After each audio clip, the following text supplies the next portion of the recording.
Sejam todos bem-vindos a mais esse episódio do nosso podcast. Hoje, o episódio número 97, e hoje a gente vai falar sobre o pós-operatório de uma cirurgia de raspagem de próstata, né? A raspagem é o nome leigo que a gente usa, é o nome que foi mais difundido.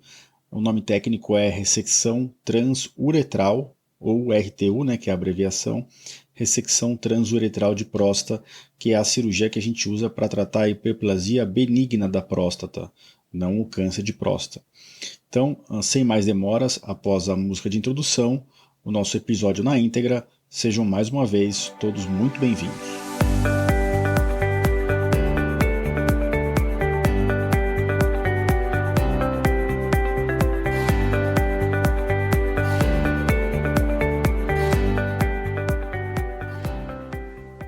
Bem-vindos ao podcast Conversa Aberta com o Urologista.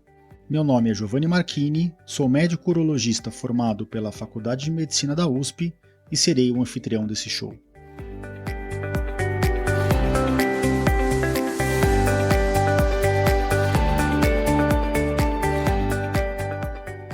Nesse podcast, queremos compartilhar conhecimento confiável e de qualidade sobre saúde.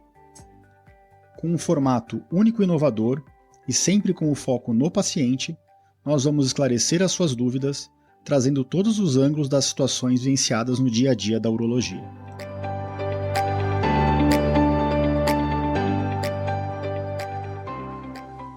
Sejam bem-vindos de volta ao nosso podcast. Então, a gente vai falar um pouquinho sobre o pós-operatório de cirurgia de próstata, especificamente da raspagem, né, da RTU de próstata. Antes de passar para o episódio na íntegra, eu queria, como sempre, trazer a frase do dia para vocês e fazer alguns agradecimentos. Então a frase do dia hoje é de Thich Nhat Hanh. Esse é um monge, professor e pacifista vietnamita. E a frase dele é: as pessoas têm dificuldade de abandonar seus sofrimentos. Por medo do desconhecido, elas preferem sofrer com o que é familiar.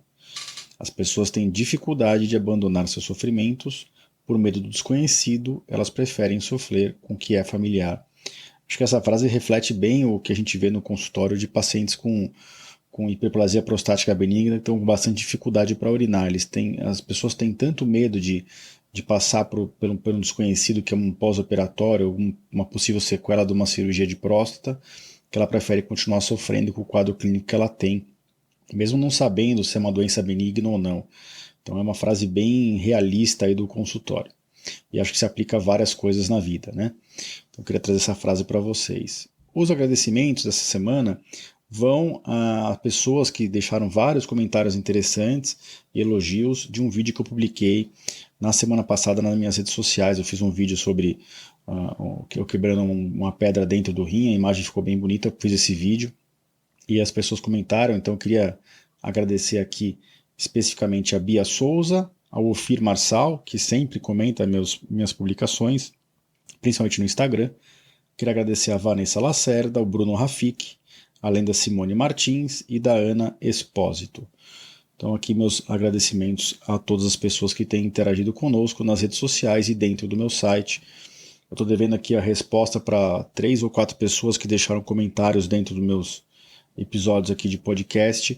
E eu prometo que essa semana eu respondo sem falta, que a semana está um pouco mais tranquila que a semana passada. A semana passada eu acabei dando um curso num dos hospitais aqui em São Paulo que a gente trabalha, e foi um curso de bastante sucesso sobre temas de cálculo renal, que eu já discuti algumas vezes aqui no podcast com vocês, alguns temas de assuntos que eu tratei no Congresso Paulista, sobre cirurgia combinada de cálculo renal, percutânea junto com flexível, e discutindo no evento da semana passada as principais tendências mundiais aí no tratamento de cálculo. Mas o episódio de podcast de hoje é sobre próstata, né? E por que eu gosto de fazer esses episódios? Eu estou fazendo uma série agora desses episódios, que realmente acho que um ponto importante da medicina de hoje, do mundo de hoje, é a gente tirar o desconhecido da frente dos nossos pacientes. Às vezes o paciente ele deixa de fazer um tratamento ou deixa de seguir uma conduta médica exatamente porque ele não foi desenhado para ele tudo que pode acontecer a partir dali.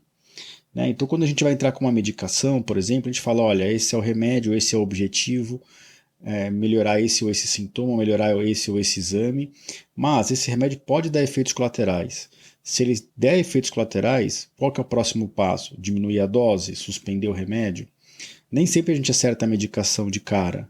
Tem que deixar isso claro para o paciente. Cada paciente tem o seu organismo.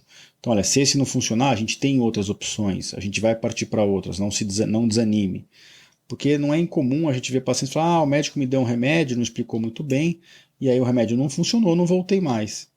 Pô, nem sempre a gente acerta de primeira nas medicações, né? Às vezes a gente acertou na classe, mas tem uma outra substância daquela medicação que o paciente não se deu bem, a gente tem que trocar. Ou então aquela classe de remédios não fez o efeito que é desejado para o paciente, a gente tem que trocar a classe. E a medicina é assim, a medicina não é matemática. Eu acho que hoje o conhecimento médico está muito avançado e muito específico, né? Está muito especializado, mas a gente não pode esquecer que o tratamento tem que ser individualizado e que a gente tirar essas dores de cabeça e esse suspense em relação ao que pode ou não acontecer é importante para a gente orientar os nossos pacientes. Nem sempre a gente acaba conversando tanto sobre o pós-operatório de uma cirurgia. A gente conversa muito sobre as indicações, sobre o risco de não operar, mas nem sempre o médico deixa claro tudo que pode acontecer no intraoperatório, no pós-operatório imediato, ou depois que o paciente vai para casa na situação de algumas cirurgias. E é isso que eu queria trazer para vocês hoje. Primeiro, deixando bem claro, né, a gente vai falar aqui sobre a cirurgia de RTU de próstata, que é a ressecção transuretral, que a gente chama de raspagem, né, que é a cirurgia por dentro do canal da urina, então é uma cirurgia endoscópica para tirar o miolo da próstata. E essa cirurgia ela é usada para tratamento de doença benigna, da hiperplasia prostática benigna. Eu não estou falando aqui da cirurgia de câncer de próstata, que é a cirurgia que hoje a gente faz aberta, ou principalmente por vídeo ou robótica, na qual a gente vai tirar a próstata inteira, fazendo uma cirurgia por vídeo intraabdominal, com algumas incisões no abdômen. Então não, aqui a gente está falando da cirurgia de doença benigna. E a gente tem que derrubar alguns mitos, né? Mesmo a cirurgia robótica para câncer já avançou muito, já diminuiu muito o índice de sequelas da cirurgia de câncer. Eu já comentei várias vezes aqui em vários episódios do podcast que hoje com a robótica a gente consegue diminuir muito o risco de incontinência urinária e de impotência no pós-operatório da cirurgia de câncer de próstata. Mas a gente tem que derrubar alguns mitos. Aqui nesse episódio a gente está falando de doença benigna, de raspagem de próstata, da RTU de próstata. Então a gente não chega na periferia, não acomete os nervos que tomam conta da continência urinária, a gente preserva o músculo que controla a micção, né, controla o esfíncter, que é o controle a retenção da urina, que é sob nosso comando. Então, os mitos que eu queria derrubar são essa cirurgia de RTU de próstata, ela não deixa a pessoa com incontinência nem com impotência. É lógico que pode acontecer de forma temporária, transitória. Né? A raspagem pode deixar a pessoa com algum grau de incontinência parcial por alguns dias. Mas isso é bem raro. E em termos de impotência, não mexe em nada com a capacidade de ereção, né, de enrijecimento do pênis. O homem continua tendo a potência sexual preservada. O que muda é a ejaculação, como já comentei em outros episódios. Quando a gente abre ali o canal da urina em direção à bexiga, a ejaculação cai nessa região e escorre para dentro da bexiga em vez de ser impulsionada para a ponta do pênis. Então a gente chama isso de ejaculação retrógrada. Então vamos falar agora, né, que a gente derrubou um pouquinho dos mitos aí. Então a cirurgia de raspagem não gera incontinência nem impotência. O que o paciente tem que esperar da cirurgia de raspagem durante a internação, né? Então eu não quis falar só aqui nesse episódio do pós-operatório depois que vai para casa. Vamos falar um pouquinho da internação. Quantos dias o paciente fica internado? Em geral, de 2 a 3 dias. Pode acontecer de ficar menos ou mais tempo, mas não é a regra. A regra é 2 a 3 dias de internação, sendo que o paciente interna e já opera, né? Lógico, se o paciente tiver que internar antes para tomar antibiótico por um motivo ou por outro, aí esse tempo de tratamento anterior à cirurgia ele se soma a esses 2, 3 dias que eu estou dizendo aqui. Mas ele tem que ficar 2 a 3 dias internado por conta da lavagem da bexiga. A gente chama isso de irrigação vesical. Vesical é de bexiga, tá? Então depois que a gente faz a raspagem da próstata, a gente tem que deixar com uma sonda, ou a gente do HC tem o costume de deixar com 2 sondinhas, né? Uma mais grossa e uma bem fininha, para fazer a irrigação vesical. O que, que é isso? Fica o tempo inteiro por essas sondas entrando soro dentro da bexiga, e a sonda maior, que geralmente é uma sonda de Foley amarela ou uma sonda de silicone transparente, é a sonda que tira o soro que está sendo jogado dentro da bexiga. Isso é para não deixar formar coágulos dentro da bexiga. E essa irrigação, o ideal é que ela seja feita por 1 a 3 dias. Geralmente a gente faz essa irrigação por 2 a 3 dias depois da RTU de próstata tradicional, que é o que a gente está comentando aqui. Eu não estou falando aqui do roll-up, né, da enucleação de próstata, tem algumas alterações em relação ao pós-operatório. Então, depois que a gente tira a sonda e o paciente apresenta 2, 3 micções, a gente geralmente libera o paciente para casa. Às vezes a gente pede para ele dormir uma noite no hospital, aí acaba levando para 3 dias de internação, mas em geral, com 2 dias e meio, a no máximo 3 dias, o paciente vai para casa sem o uso da sonda. Na internação, ele fica medicado com analgésicos, anti-inflamatório, antibiótico profilático, e depois ele vai para casa com algumas medicações. O que o paciente leva, agora já falando do pós-operatório, em casa, né? O que o paciente leva de remédio para casa? Em geral, a gente deixa sim um antibiótico, a gente deixa um analgésico, dependendo da função renal do paciente, a gente deixa ou não um pouco de anti-inflamatório, e eu tenho o costume de deixar um alfa-bloqueador, que é a tansulosina ou a doxazosina, ou quando o paciente já estava com um remédio de próstata combinado, tansulosina ou doxa com finasterida ou dutasterida, geralmente eu mantenho o mesmo remédio, até porque o paciente já tem em casa. E esses remédios, os relaxantes da próstata, a gente mantém em geral por 30 dias. Alguns cirurgiões têm o costume de dar o cepurim ou o piridium, que mudam a cor da urina. Eu prefiro não dar, para não mudar muito o pH urinário e para a gente ter o parâmetro de sangramento. É normal que o paciente vá para casa com um pouco de ardência para urinar e urinando um pouco de sangue. A gente tem que lembrar que toda aquela área de raspagem, por onde a urina vai passar depois, no pós-operatório, apesar de ter ficado 2 dias com a sonda, aquela área vai ter que ser reepitelizada pelo tecido interno, né, da via urinária. Isso demora semanas para acontecer, e toda vez que a urina passa ali naquela área que foi raspada, é como se fosse uma área de cicatriz interna, de cicatriz não, desculpa, de queimadura interna. Então é uma área que pode arder e pode incomodar um pouco. Eu gosto de deixar os pacientes bem medicados por conta disso. Muitas vezes eu deixo uma receita à parte com Tramal ou Tilex, caso o paciente tenha um pós-operatório um pouquinho mais chato no sentido de ardência ou de dor, aí eu peço para ele usar esse remédio. Então, o que é normal esperar em casa, no pós-operatório de uma raspagem de próstata? Primeiro é ardência para urinar. Isso vai acontecer. O paciente geralmente vai para casa com um jato bem mais forte já do que quando ele internou, porque o canal já está bem aberto, mas ele sente ainda um pouquinho de travamento na urina, porque a região está um pouco inflamada, e toda vez que a urina passa ali, ela turbilhona e ela raspa essa região, então dá ardência para urinar. A ardência às vezes até se reflete na ponta do pênis. Tem muito paciente que fala que a dor é principalmente na ponta do pênis. Isso é por inflamação da área operada. Outro sintoma comum é a hematúria, que é o sangue na urina. Então lembra, durante a internação foram 2 dias que ficou fazendo a irrigação vesical. Em casa, o que vai lavar a área operada e não deixar formar coágulo é a própria produção e eliminação da urina do paciente. Então o paciente tem que ficar muito hidratado. Eu peço para duplicar ou até triplicar a quantidade de líquido habitual que está tomando, para que não tenha muito risco de formar coágulo na bexiga. O grande risco de sangramento não vai espoliar o paciente, deixar o paciente com anemia, é que se esse sangramento se acumula na bexiga, ele pode formar coágulos, e mesmo o canal estando bem aberto, se o coágulo for muito grande, isso pode travar a urina. Essa é outro risco do pós-operatório, né? A dificuldade para urinar, que eu vou comentar mais para frente.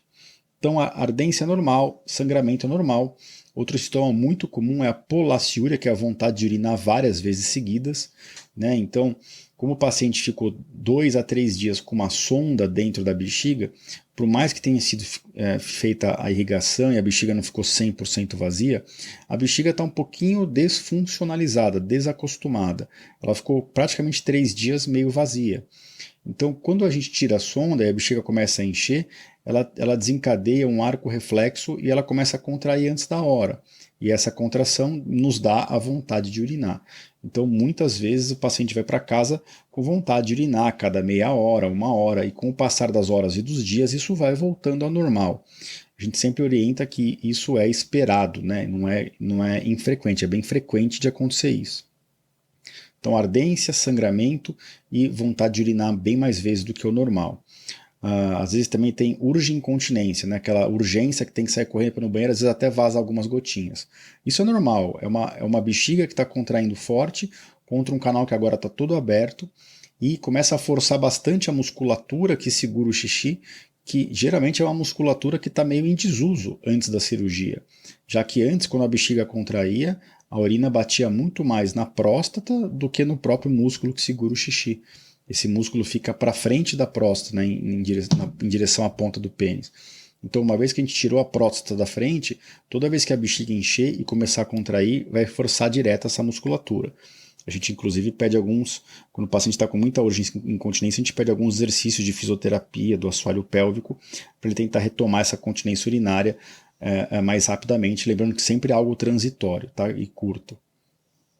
Depois de 10 a 20 dias da cirurgia, a urina costuma já estar mais clara, o paciente já está conseguindo segurar mais tempo o xixi, já não está ardendo tanto mais, e aí pode acontecer de sangrar tudo de novo.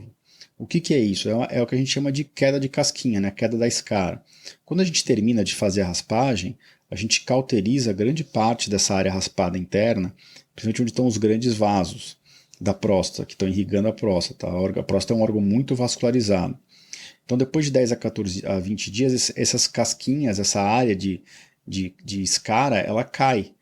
E aí, quando cai, uma porcentagem não desprezível dos pacientes apresenta novamente sangramento na urina. Isso não é inesperado, isso é esperado. Então, a gente sempre orienta, olha, se voltar a sangrar, não fique preocupado. Só aumenta a hidratação, que isso vai parar espontaneamente. Em geral, dura de 1 a 2 dias. Em relação aos medicamentos, eu já comentei com vocês, a maior parte dos medicamentos dura 4, 5 dias, às vezes o antibiótico 7, e em geral a tansulosina, a doxazina ou os remédios combinados, se o paciente já usava antes da cirurgia, eu mantenho por 30 dias. Mas eu queria fazer um comentário específico em relação aos antiagregantes plaquetários, por exemplo o AS, e aos anticoagulantes, como Marevan, e nós temos muitos outros no mercado hoje, né?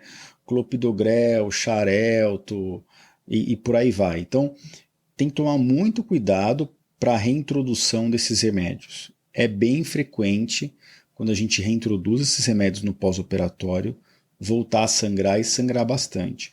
Então, quanto mais tempo o cardiologista ou o clínico do paciente nos libera para não voltar esses remédios no pós-operatório, melhor.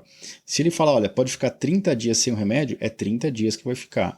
Se ele falar, não, volta o quanto antes, aí a gente tenta voltar com 2, 3, 5 dias depois da cirurgia. Sempre lembrando o paciente, pode sangrar e pode sangrar bastante.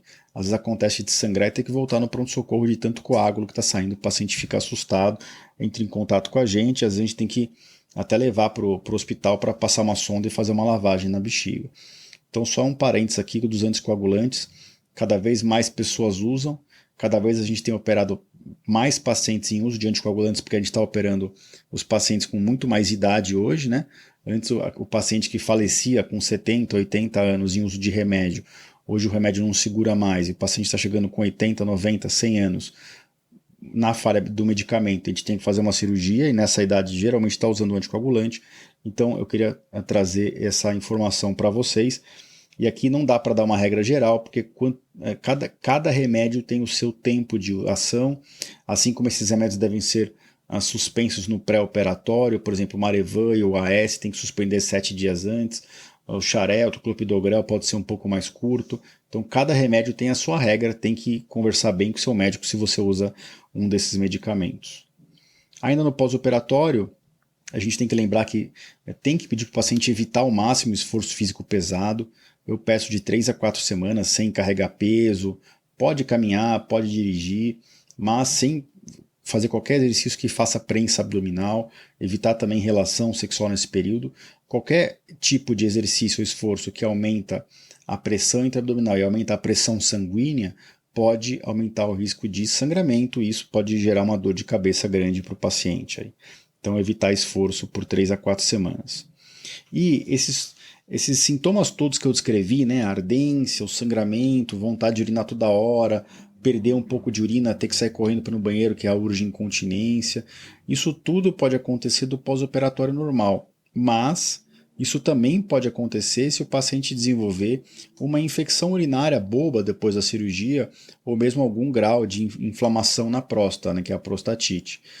Então é importante, eu tenho o costume de pedir por mais ou menos 3 a 5 semanas, então mais ou menos um mês depois da cirurgia, eu já repito um PSA, exame de urina, urina urocultura e um PSA, uma função renal. Eu tenho esse costume, geralmente até já faço um ultrassom com medida de resíduo, já dá para ver que a próstata está bem aberta. E aí se o paciente apresenta alguns sintomas persistentes, então esses sintomas todos que eu escrevi, eles podem durar 2 semanas, eles podem durar 1 mês e meio, 2 meses. Nesses casos que ficam mais arrastados, que é uma porcentagem menor dos pacientes, mas acontece com alguma frequência, a gente tem que ter esse exame na mão para tentar diferenciar o que é só uma ardência, um sangramento do pós-operatório normal, do que é um quadro de infecção. Porque se tiver infecção concomitante, aí o que o paciente está sentindo, ele pode não ser só do pós-operatório. Aí tem que tomar antibiótico, guiado por cultura. Geralmente, quando a gente não tem a cultura na mão, a gente inicia um antibiótico diferente daquele que a gente usou no intraoperatório e no pós-operatório quando foi para casa inicialmente. E aí a gente tenta tratar empiricamente essa infecção e depois checa a cultura. O que a gente não deve esperar no pós-operatório de uma cirurgia de próstata? O que a gente fala que não está dentro de um pós-operatório normal, né? O primeiro parâmetro é febre, né? Teve temperatura alta, febre, isso não é esperado. Nada que a gente fez no intraoperatório ou no pós-operatório, a gente está esperando que aconteça febre. Febre é um sinal inflamatório e infeccioso, isso tem que ser investigado. Então, se o paciente começa a estar em casa, começa a ter febre, deve sim passar no seu médico, fazer exames ou até, às vezes, a gente reinterna para ver o que está acontecendo. Eu vou falar para vocês que não é algo muito frequente, é bem difícil a gente ver isso.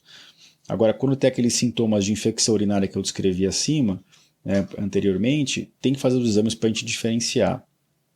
Além disso, quando tem ardência persistente, dificuldade urinária persistente, tem que fazer um toque, fazer um PSA mesmo, para ver se o paciente não está com uma prostatite, tá? Porque às vezes pode ter uma inflamação grande na próstata no pós-operatório e isso inflamar a região ali e demorar um pouco para melhorar os sintomas e às vezes a gente tem que estender o tempo de antibiótico. Outro achado que não é esperado, que a gente não deve considerar normal no pós-operatório, é o paciente entrar em retenção urinária. Ele pode entrar em retenção urinária logo depois que tirou a sonda, lá com 2, 3 dias da cirurgia. Isso pode acontecer por edema, por inchaço da região, mas uma vez que o paciente foi para casa, se ele apresentar coágulos grossos, que não melhoram com nada por 10, 15 dias, isso não é normal, e se ele apresentar dificuldade intensa para urinar, que não está melhorando com nada, a gente tem que investigar. Esse paciente pode estar tendo ou uma infecção urinária, ou uma prostatite, ou pode estar tendo um estreitamento do colo, né?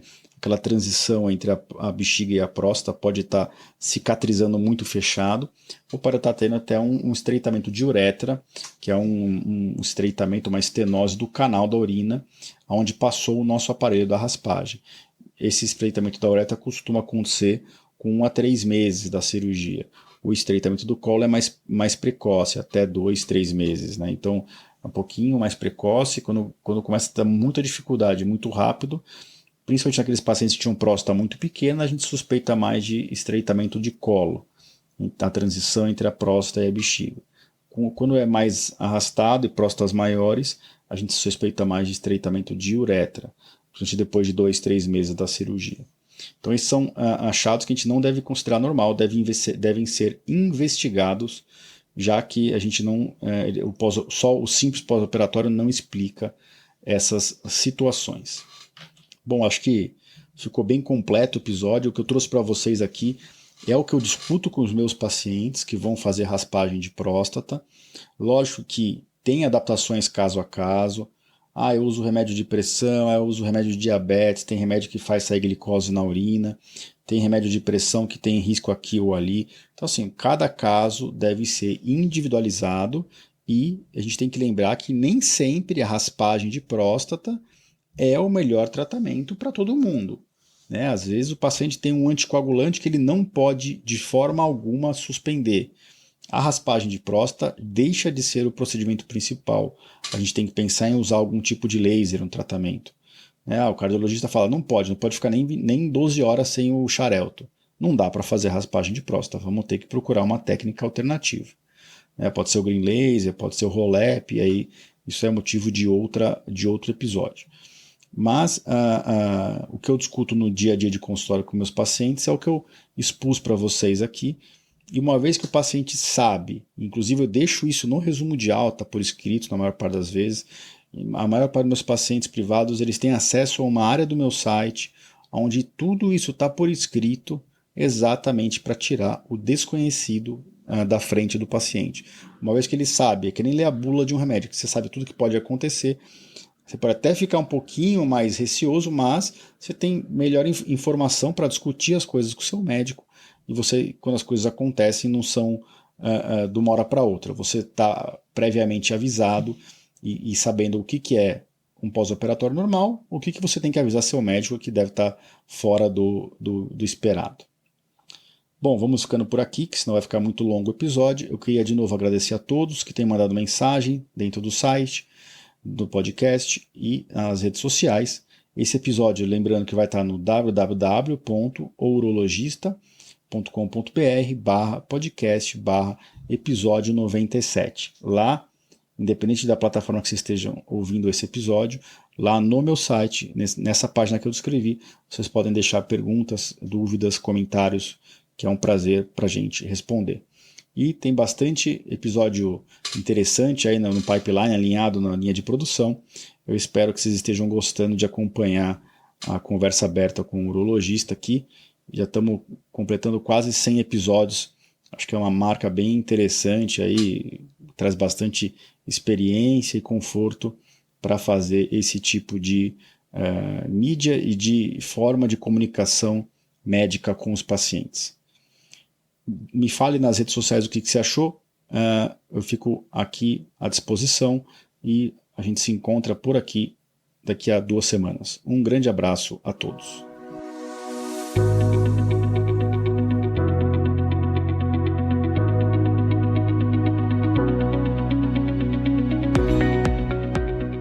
Você ouviu a mais um episódio do podcast Conversa Aberta com o Urologista. Mais uma vez, obrigado e até o próximo.